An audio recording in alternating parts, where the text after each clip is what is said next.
제가 몽골에 한 서너 차례 갔었는데요. 몽골의 사람들은 주식이 양고기입니다. 왜냐하면 그 나라 겨울에는 엄청 춥기 때문에 양고기를 먹으면 열이 나서 또 겨울을 보내기가 좋고 또 인모민족이다 보니까 양을 많이 먹이거든요. 근데 우리가 선교하러 가면 항상 며칠 후에는 양고기 파티를 합니다.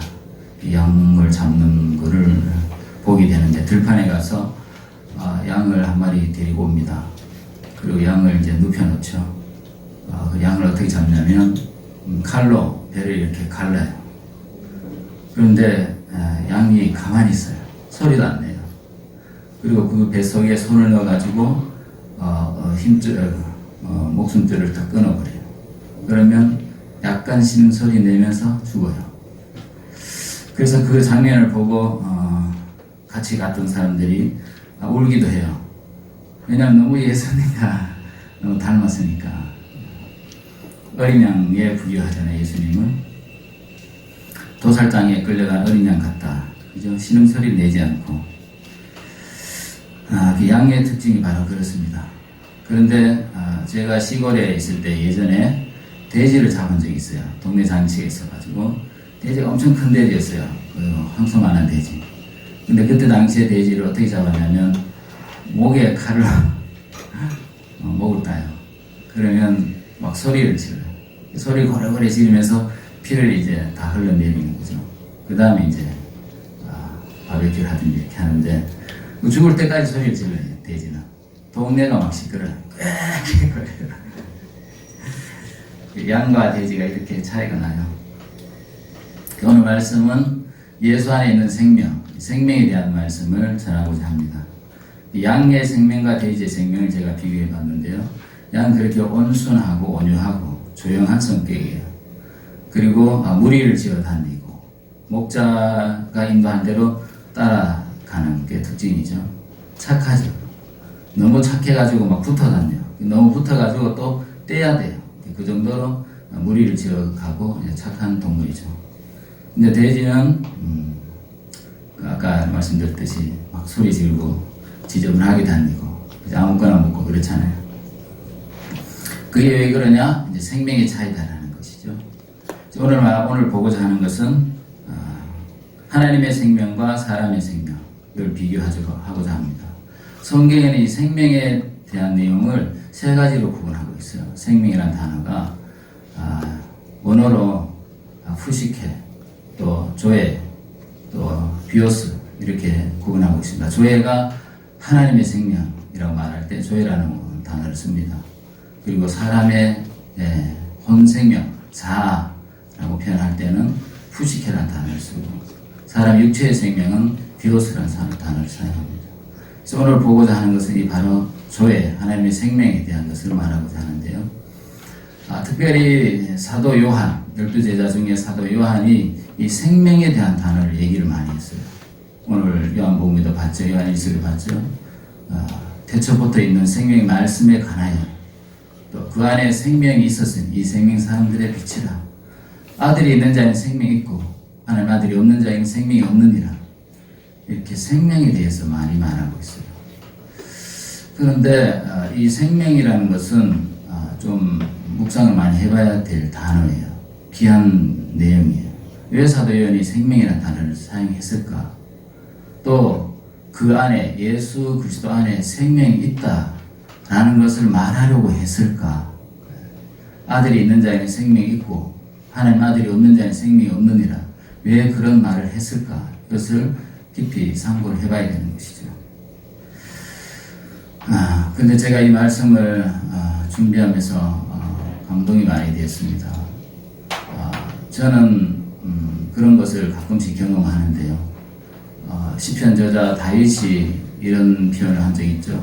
자다가 일어나서 새벽에 일어나서 주의 말씀을 묵상한다. 이런 말씀 있잖아요. 제가 그것을 가끔씩 경험합니다. 이렇게 한참 자다가 마음이 너무 답답해요. 왜 답답할까? 내가 지은 죄가 있을까? 아니면 오늘 하루 동안에 잘못한 것이 있을까?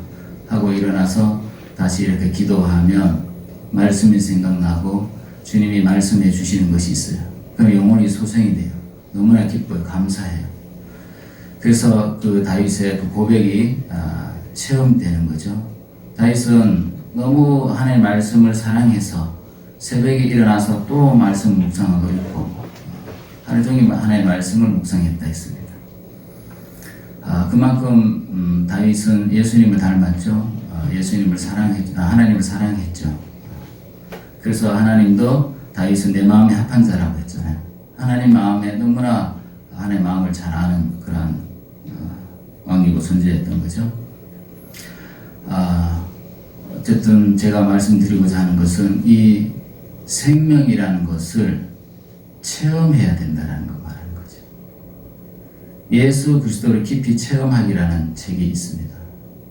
생명 말씀사에서 나온 책인데요.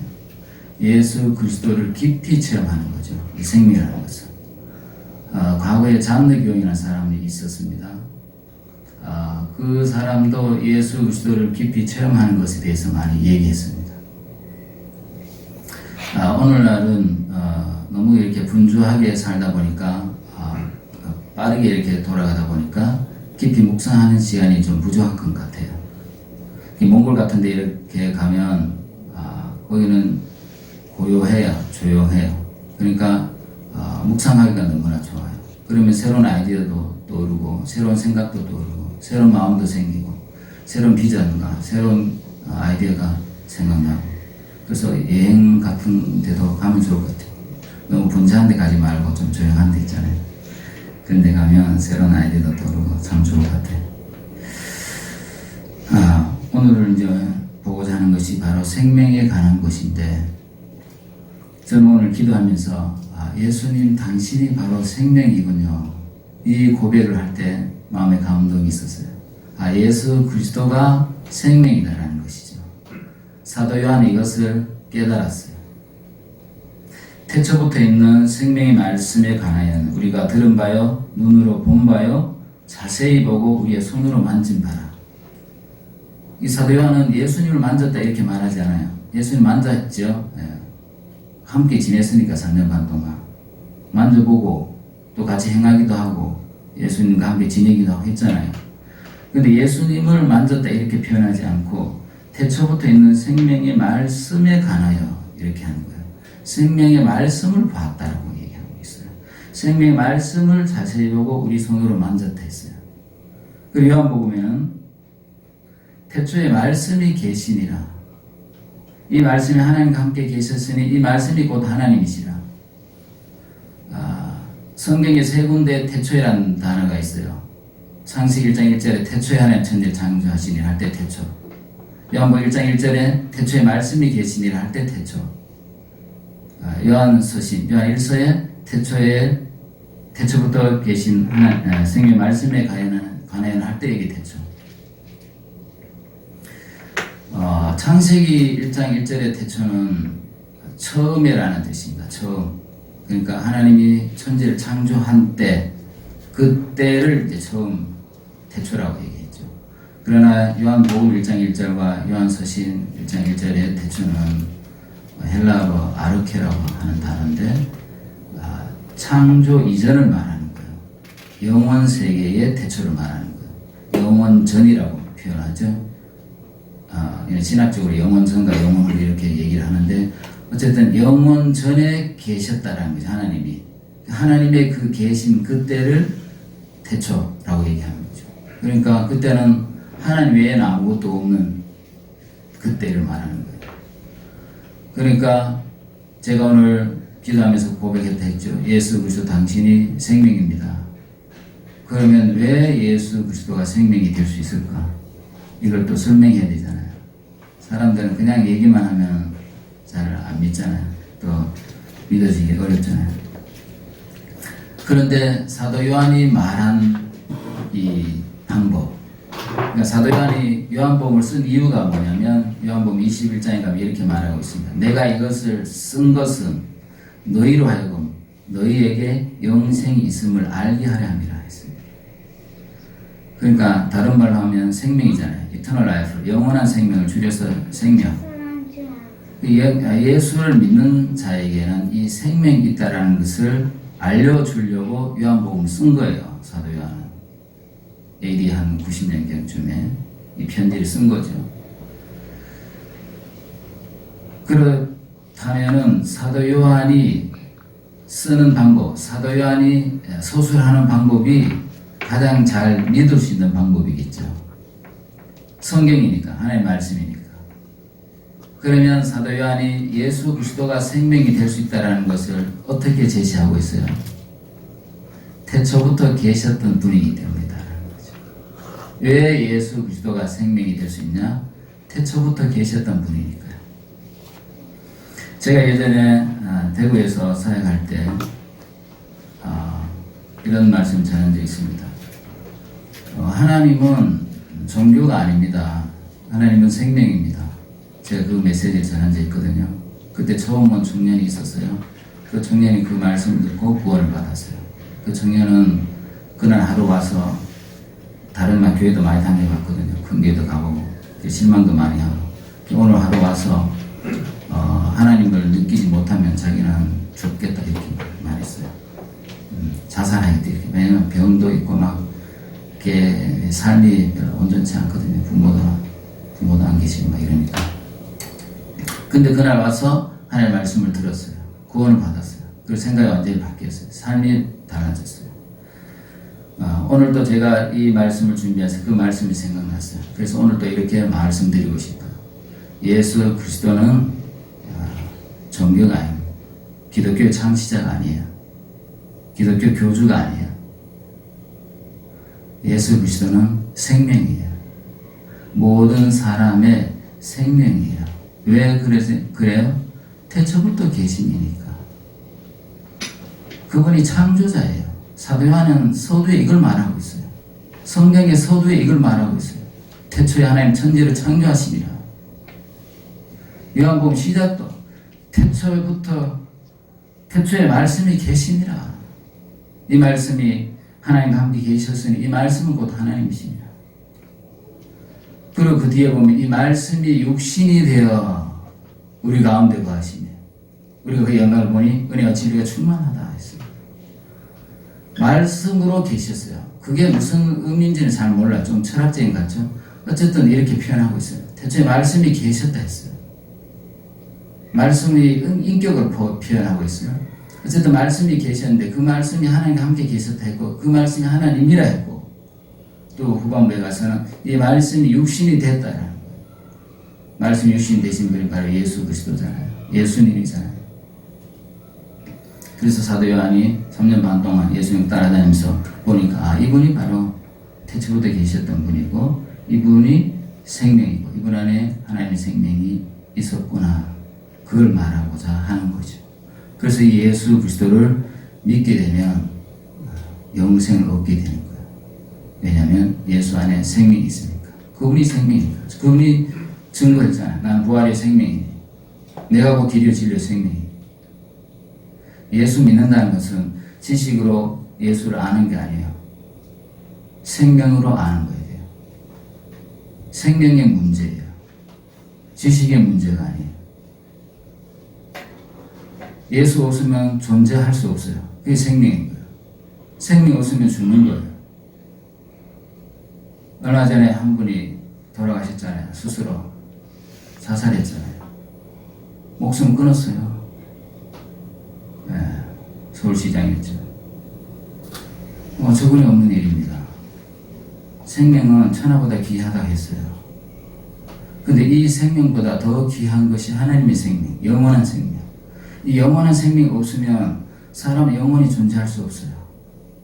멸망받을 수밖에 없죠. 그런데 하나님이 우리를 구원하려고 예수 그리스도를 보내주신 거죠. 생명이신 예수 그리스도를. 그래서 생명이신 예수 그리스도를 받아들일 때 우리 안에 생명이 있게 되는 거예요. 우리 복음성가 하나 부르고 계속하겠습니다.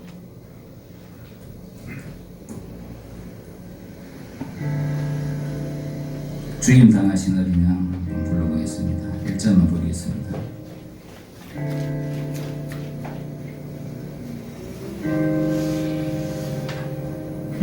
죽임 당하신 어린 양 모든 족속과 방언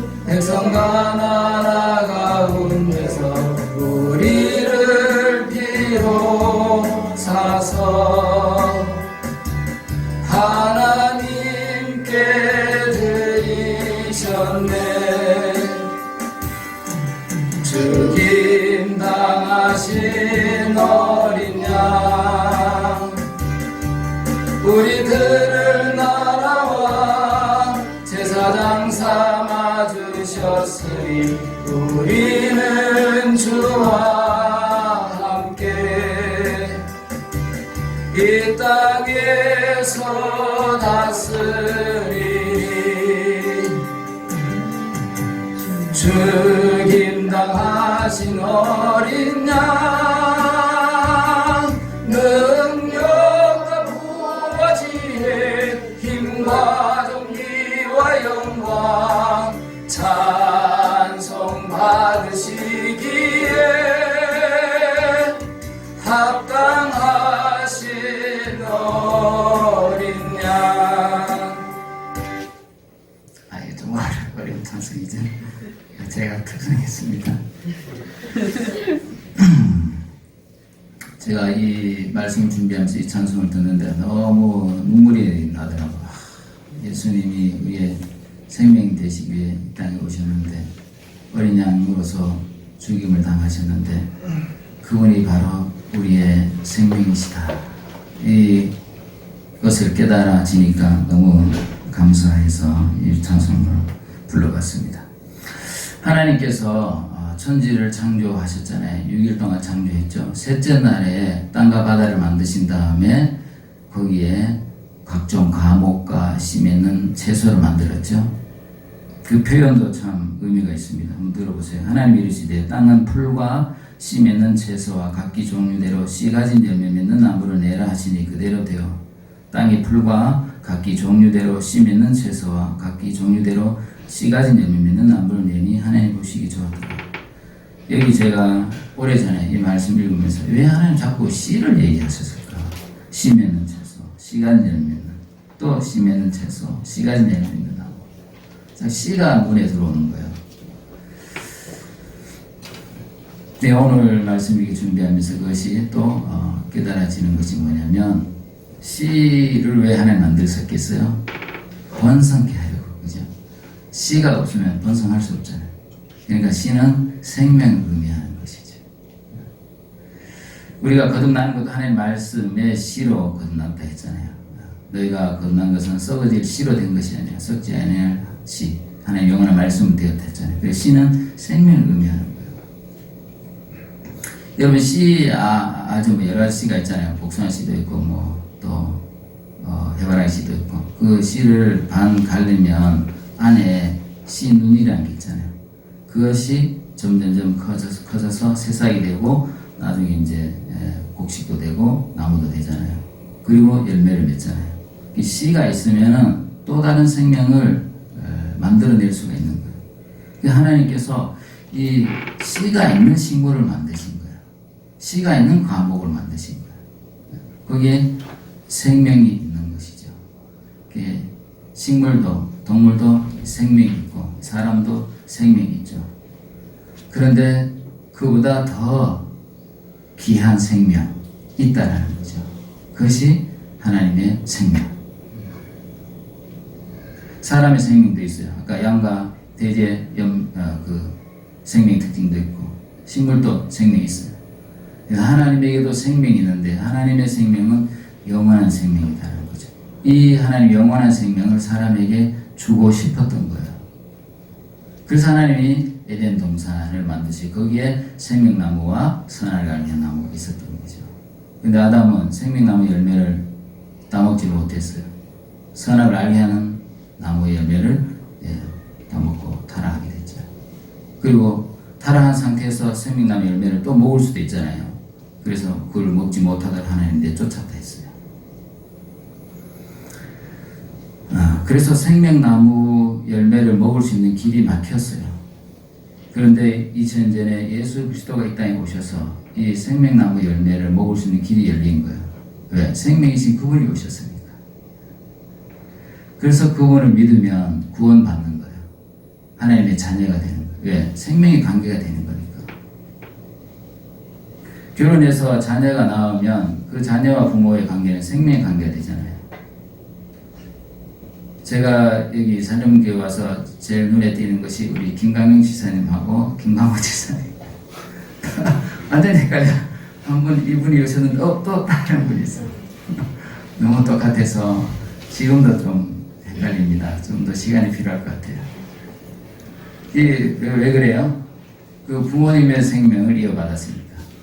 그게 유전자잖아요. DNA 때문에 그렇잖아요. 하나님의 생명이 이 DNA 유전자와 같아요. 그래서 예수 안에 이 하나님의 생명이 있기 때문에 예수님을 영접하게 되면 예수 안에 있는 생명이 나에게도 있게 돼요. 그래서 하나님의 자녀가 되는 거예요.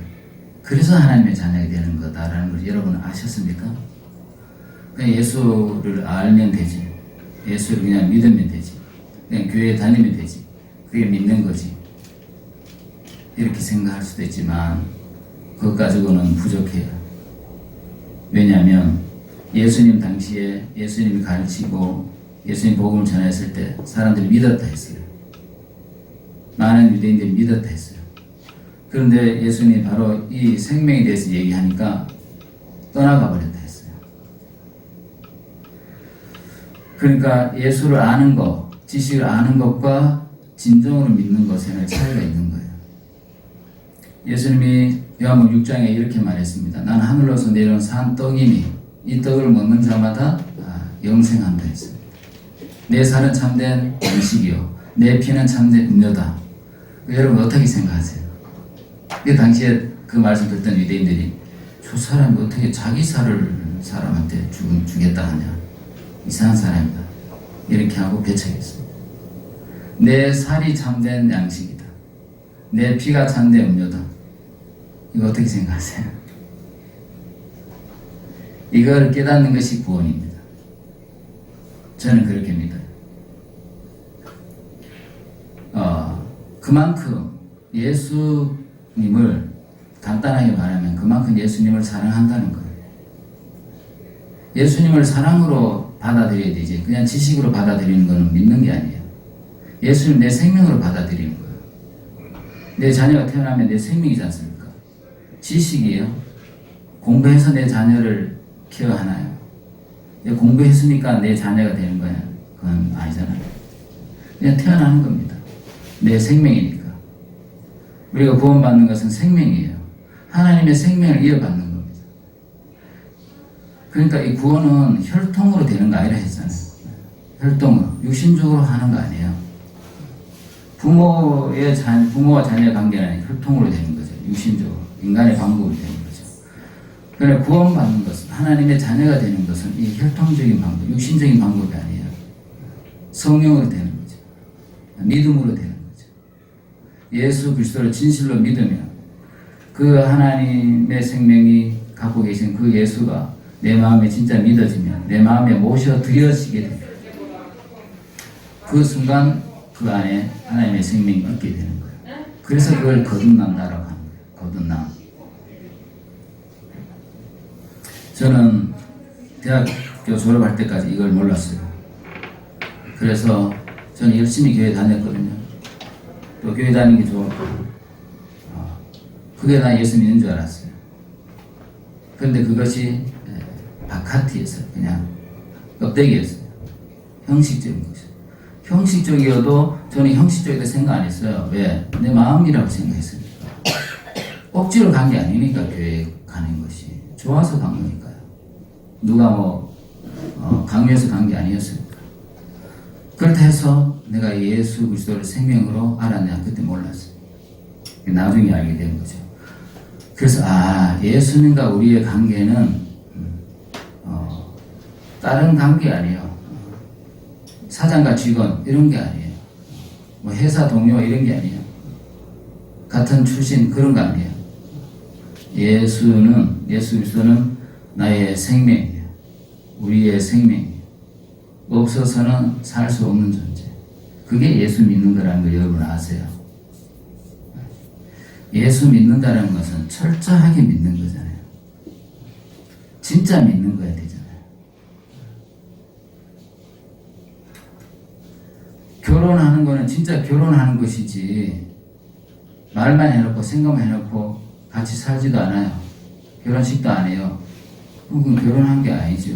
그냥 친구로 지내자 이거지. 예수 믿는 것은 그냥 아는 사이 그게 아니고요. 나의 전부, 내 전체, 내 생명, 그걸로 받아들이는 것이 예수 믿는 겁니다. 한 가지 말씀드리고 마치겠습니다. 히브리서 보면 이런 말씀이 있습니다. 또 주께서 이르시되 그날 후에 내가 이스라엘 집과 맺을 언약인 이것이니 내 법을 그들의 생각에 두고 그들의 마음에 이것을 기록하리라. 이 말씀의 뜻이 무엇인지 알 수 있겠어요? 내 법을 그들의 생각에 두고 그들의 마음에 이것을 기록하리라. 하나님은 이것은 신약에 사는 그리스도인들에게 약속한 거예요. 구약시대 때는 이것을 경험하지 못했어요. 구약시대 때는 물론 하나님을 알았고 하나님을 만났고 하나님을 경외하고 했지만 신약에 하나님이 새 언약으로 약속한 것이 뭐냐면 사람들 마음속에 기록하겠다는 거예요. 하나님의 법을. 하나님의 법을 사람의 생각에 두겠다는 거예요. 그걸 다른 말로 하면 생명이라는 거예요. 이것이 거듭남이에요. 로마서 6장에 생명의 성령의 법이에요. 예수를 믿으면 새로운 법이 여러분 안에 생긴다는 걸 여러분 아셔야 됩니다. 사도 요한이 요한복음을 쓴 것은 너희에게 영생이 있음을 알게 하려 함이라 했습니다. 제가 오늘 여러분들에게 말씀드리고자 하는 것은 예수 그리스도가 생명이고 우리 안에 생명의 법으로 왔다라는 것을 알아야 된다. 법이라는 것은 법칙이에요. 그렇게 되는 거예요. 아침에 해가 뜨고 저녁에 해가 지잖아요. 그게 법칙이잖아요. 만율의 법칙. 위에서 아래 떨어지잖아요. 그건 불변의 법칙이에요. 생명의 법이라는 것은 우리 안에 예수 그리스도가 오시면 하나님의 요소, 하나님의 속성으로 닮아 가지는 것. 그게 법칙입니다. 거부할 수 없어요. 아무리 자녀가 거부한다 해서 부모의 유전자를 거부할 수가 없어요. 이미 받았는데 이미 태어난 그 존재 자체가 생명인데요. 노력한다 해서 벗어날 수 없어요. 부모의 성격, 부모의 모든 행동들, 말투, 혈액형까지 다 이겨받는 거 아닙니까? 그것이 예수 믿는다라는 것을 여러분 아셨나요? 몰랐다면 오늘 새로 아시고 알았다면 더 깊이 아시기 바랍니다. 이 생명이 내 안에서 작동하는 삶을 살아야 되는 거예요. 성경을 읽으면 기도를 하면 내 속에 있는 생명이 더 작동하는 거예요. 왜 성경을 읽어요? 왜 기도를 해요? 같은 하나님의 생명의 성분이에요. 이것이 성령의 감동으로 지어진 거거든요. 우리 안에 있는 생명을 다른 말로 하면 성령이에요. 생명의 성령이라 했으니까. 성령이라고 해도 되고 생명이라고 해도 되고 하나님의 법이라고 해도 되고 다 비슷한 말이에요. 그런데 구분했기 때문에 우리 구분해서 이해해야 더 이해가 되는 거예요. 구분할 필요 없다면 그냥 다 성령이라 하든지 그냥 다 생명을 하든지 왜 요한복음에서는 생명이라 하고 또 로마서에서는 성령의 법이라고 하고 또 히브리서에서는 내 법을 그들의 마음에 기록하려 이렇게 했겠냐고요. 다 통하는 겁니다. 이렇게 이해를 해야 정말 하나님을 체험하게 되는 거예요. 하나님 체험하는 거 기도했더니 뭐 환상이 나타났다. 그런 것만 아니에요. 물론 그럴 수도 있지만 그것만 쫓아다니면 안 돼요. 기적과 환상을 쫓아다니면 안 돼요. 생명의 관계인 것을 알아야 되는 거예요. 내 자녀와 내 관계는 생명의 관계지. 내가 아빠가 막 신비한 걸 해줘야 얘가 아빠라고 믿나요? 아니잖아요. 태어났으면 부모가 자식이죠. 예수가 생명이라는 걸 우리가 알아야 돼요. 왜 예수가 생명이 될 수 있어요? 그건 태초부터 계신 이니까. 기독교 창시자 아니에요. 기독교 교주가 아니에요. 우리 모든 사람의 생명이에요. 그건 없이는 살 수가 없어요. 그건 없이는 행복이 없어요. 그건 없이는 목마름을 채울 수 없어요. 그것만이 우리의 영원한 만족, 영원한 기쁨입니다. 사랑이에요. 믿습니까? 이 생명이 우리 안에서 어떻게 작동하냐면 감사로 작동하는 거예요.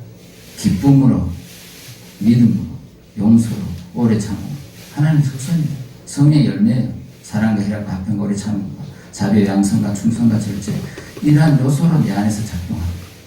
그렇게 살아가면 그런 삶이 나옵니다. 내 안에서 역사하고 바깥에 하나님의 말씀, 이것이 일치하게 되는 거예요. 아멘. 그래서 예수님, 내가 온 것은 양으로 생명 얻게 하고 풍성히 얻게 하는 것이다. 우리가 이 생명을 얻었다면 이 생명을 풍성케 해야 되는 겁니다. 이 생명이 더 흘러가야 돼, 더 많아져야 됩니다. 그것이 부흥입니다. 다만 숫자가 모이는 것이 부흥이 아니고, 이 생명이 내 안에 있는 생명, 하나님 안에 있는 생명이 나에게 있고, 이 나에게 있는 생명이 또 다른 사람이 있게 되는 것, 이것이 부흥입니다. 이 부흥이 우리에게 있기를 바랍니다. 기도하겠습니다.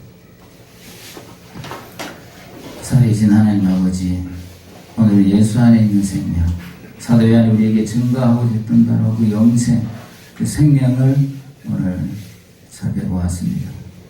하나님 우리에게 주시고자 했던 그 영원한 생명, 우리가 이미 소유했는데 이 생명에 대해서 더 깊이 알고 또 생명의 법을 따라 살면서 체험하는, 예수를 체험하는 그런 삶이 되게 하여 주시고, 예수를 체험하는 이 생명의 풍성이 우리 살롬 교회 안에 또 각 가정 안에 풍성케 되기를 기도합니다.